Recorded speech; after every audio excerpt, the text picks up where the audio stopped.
Hello दोस्तों, English magic classes में आप लोग का स्वागत है। मैं हूं धीरज कुमार और मैं उम्मीद करता हूं कि आप लोग बहुत ही सेहतमंद होंगे। और आज मैं उपसर्ग के बारे में बताने जा रहा हूं कि उपसर्ग पहचानते कैसे हैं, उपसर्ग को बनाएंगे कैसे और जानेंगे इसके बारे में विशेषकर। और ये जो अभी वीडियो जो देख रहे होंगे, इसमें पूरी वीडियो को आप लोग देखेंगे तो उपसर्ग कभी नहीं भूलेंगे। यहाँ पर देखेंगे उपसर्ग। पहले जानिए कि उपसर्ग होता क्या है। जो शब्दांश किसी शब्द के पहले जुड़कर उस शब्द का अन्य अर्थ प्रकट करे, भिन्न अर्थ प्रकट करे, उस शब्द को कहते हैं उपसर्ग। ये पहले यानी कि उपसर्ग के आगे देखेंगे, आगे किसी भी शब्द के आगे जो अक्षर होगा, एक हो या दो हो, ये जो है उपसर्ग आपको मिल जाएगा। तो यहाँ पर देखेंगे, हमने कहा कि जो शब्दांश किसी शब्द के पहले जुड़कर उस शब्द का भिन्न अर्थ या अन्य अर्थ, उस शब्द का अन्य अर्थ प्रकट करे, उसे क्या कहेंगे? उसे उपसर्ग कहते हैं। उपसर्ग कहते हैं।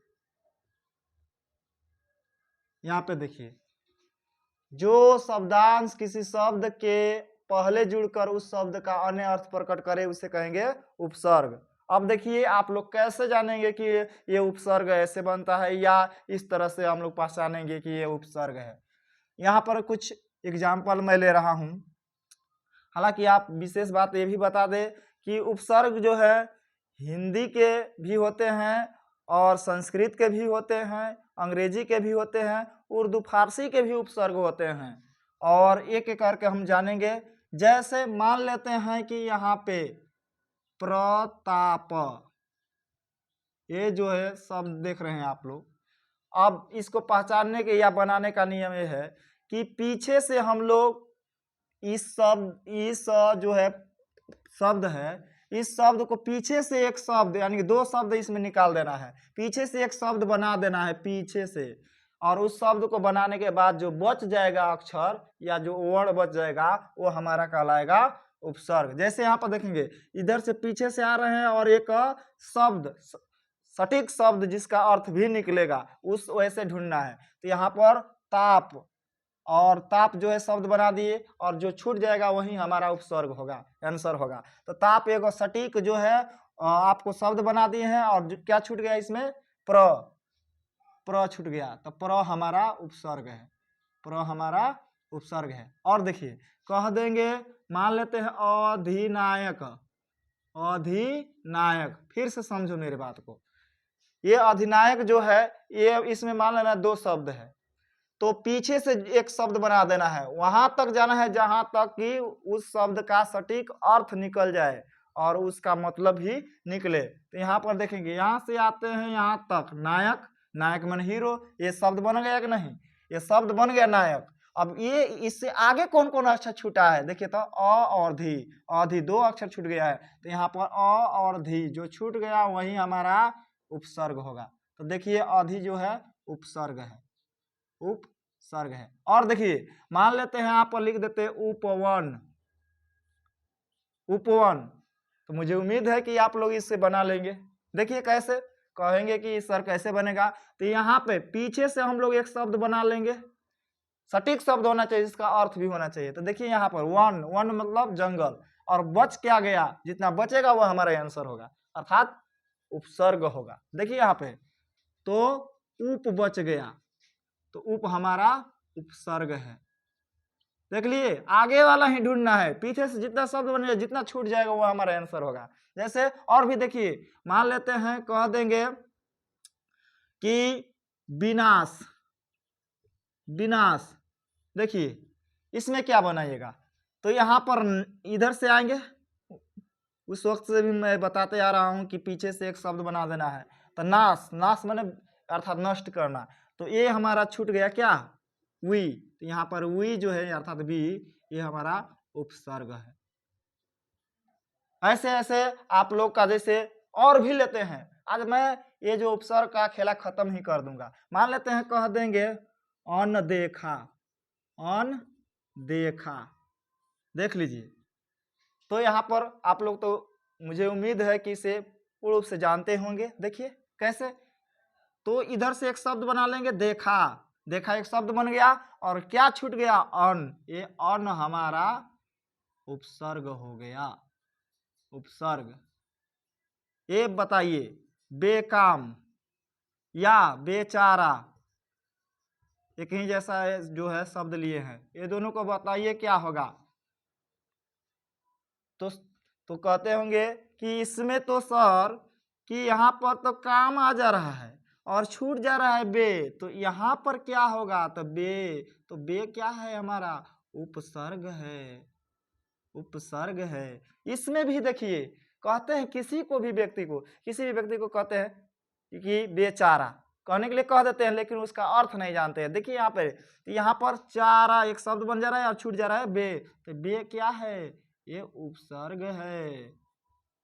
इसी तरह देखिए, इसी तरह अंग्रेजी में भी कुछ उपसर्ग होते हैं। जैसे मान लेते हैं कह देंगे हाफ पैंट, हाफ पैंट, तो बताओ हाफ अरे पैंट, पैंट तो जानते हैं एक शब्द है पढ़ने वाला जो पैंट, ये हाफ क्या लगा है, ये हाफ छूट गया, तो हाफ ही तो है ये उपसर्ग, हाफ क्या है, उपसर्ग है। और देखिए मान लेते हैं कह देंगे सब ड्यूटी, सब डिपटी, तो इसमें बताइए क्या होगा, यहाँ तक तो डिपटी तो हो गया लेकिन छूट क्या गया है, तो छूट गया है सब, इसलिए ये सब जो है सब ये उपसर्ग हुआ। उम्मीद है कि उपसर्ग आप लोग एक एक करके नोच डालेंगे। अब मैं इसके बाद बताने जा रहा हूं प्रत्यय। प्रत्यय कैसे आप लोग जानेंगे कि ये प्रत्यय बनाया कैसे जाता है और प्रत्यय पहचानने का नियम मैं इसके बाद बताने जा रहा हूं। यहाँ पर देखेंगे आप लोग मेरे वीडियो में बने रहेंगे, इस वीडियो को लास्ट तक अंत तक देखेंगे। अगर जो नहीं देखेंगे तो वो समझ नहीं पाएंगे। उपसर्ग और प्रत्यय के बारे में जानना है तो दोनों अर्थात इस मेरे वीडियो को लास्ट तक अंत तक देखना जरूरी है। इसके बाद मैं बताने जा रहा हूं प्रत्यय। देखिए प्रत्यय, प्रत्यय देखिए प्रत्यय का खासियत यह है कि ये जो है किसी भी शब्द के अंत में लगा रहता है और इसे पहचानने के लिए, इसे ढूंढने के लिए लास्ट में अंत में देखेंगे।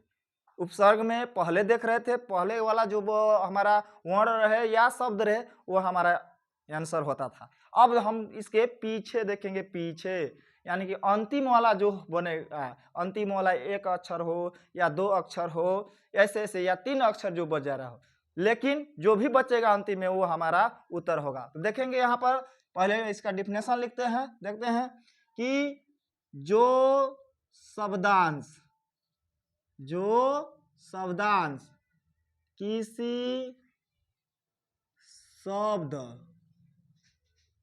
के पीछे जुड़कर उस शब्द का भिन्न अर्थ प्रकट करे, भिन्न अर्थ प्रकट करे, उसे क्या कहेंगे, उसे प्रत्यय कहेंगे, प्रत्यय कहते हैं। देखेंगे यहाँ पर साफ साफ लिख दें, जो शब्दांश किसी शब्द के पीछे जुड़कर उस शब्द का भिन्न अर्थ प्रकट करे उसे प्रत्यय कहेंगे। अर्थात पीछे जो शब्द जुड़ता है वो आगे वाले शब्द का अर्थ ही बदल देता है। तो यहाँ पर देखेंगे कुछ एग्जाम्पल लेते हैं। और विशेष बात ये भी ध्यान रखिए कि प्रत्यय दो प्रकार के होता है, एक कृदंत प्रत्यय और एक तद्धित प्रत्यय। यानी कि प्रत्यय के भेद जानेंगे पहले। प्रत्यय, प्रत्यय के भेद। ये देखिए, पहला कृदंत प्रत्यय, कृदंत प्रत्यय, और दूसरा का हमारा हो गया तद्धित प्रत्यय, तद्धित प्रत्यय। यहाँ पर देखेंगे, एक एक करके हम इसके बारे में बता दे रहे हैं, और दोनों को जब पढ़ लेंगे तो हम आप जान जाएंगे कि प्रत्यय कैसे पहचाने, कौन सा प्रत्यय है। देखिए, कृत प्रत्यय को पहचानने का नियम है कि कोई भी क्रिया हो यानी काम हो, अगर काम वाले शब्द के पीछे में जो भी शब्द या वर्ण जुड़ा हो, अक्षर कोई भी जुड़ा हो पीछे, तो वो कहलाएगा आपको कृदंत प्रत्यय। जैसे यहाँ पर देखते हैं, कृदंत, कृदंत प्रत्यय, कृदंत प्रत्यय का उदाहरण, उदाहरण कैसे पहचानेंगे कृदंत प्रत्यय है, तो यहाँ पर देख लेंगे। देखिए, हमने कहा कि किसी भी क्रिया के अंत में, अर्थात काम वाले शब्द के अंत में लगने वाले जो भी शब्द हो, वर्ण हो या अक्षर हो, वो उसको कहेंगे कृदंत प्रत्यय। देखिए यहाँ पर मान लेते हैं, कह देते हैं अधिकता, यहाँ पर देख लीजिए अधिकता। अब इसको पहचानने कैसे करेंगे, तो आगे से शब्द बनाएंगे, आगे से सटीक शब्द, वो भी आंसर होना चाहिए, उसका उत्तर यानी कि उसका अर्थ निकलना चाहिए। देखिए यहाँ पर अधिकता, तो इधर से जाएंगे तो अधिक, अधिक एक शब्द बन रहा है, अर्थात अधिक माने ढेर, बहुत, ये होता है। और इसके पीछे जो छूट जाएगा वो हमारा उत्तर होगा, अर्थात प्रत्यय मिल जाएगा आपको। देखिए यहाँ पर ता छूट गया है, तो ये ता हमारा क्या हुआ, प्रत्यय हुआ, प्रत्यय, प्रत्यय।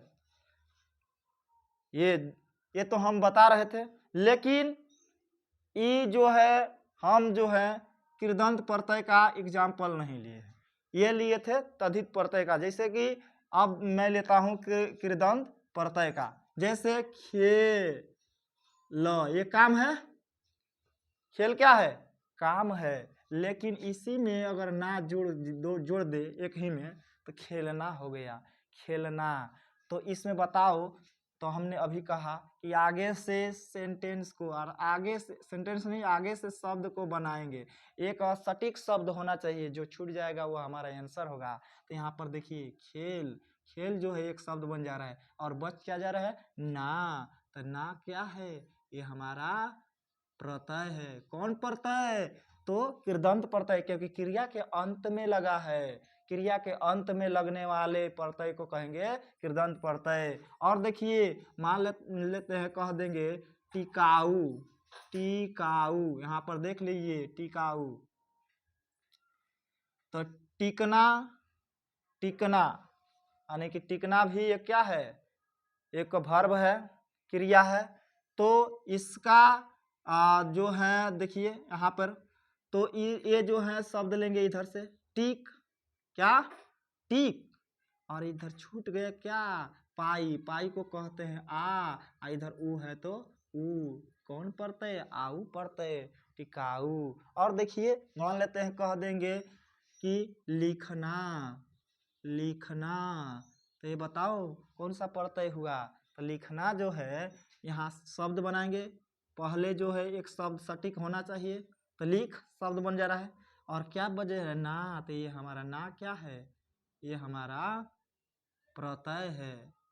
और कौन प्रत्यय, तो कृदंत प्रत्यय। आगे देखते हैं तद्धित प्रत्यय के बारे में, तद्धित प्रत्यय। देखिए, संज्ञा और विशेषण, संज्ञा और विशेषण के अंत में जुड़ने वाले जो शब्द या वर्ण या अक्षर होगा, वो कहलाएगा तद्धित प्रत्यय। जैसे संज्ञा के लेते हैं, मान लेते हैं कि ग्राम, ग्राम मतलब गांव, गांव भी तो एक संज्ञा है, और इसमें अगर इसको लिख, ग्राम है, और ये इसको विशेषण बना देते हैं ग्रामीण या ग्राम्य, इसको ग्राम्य भी कह सकते हैं, ग्राम्य, ठीक है।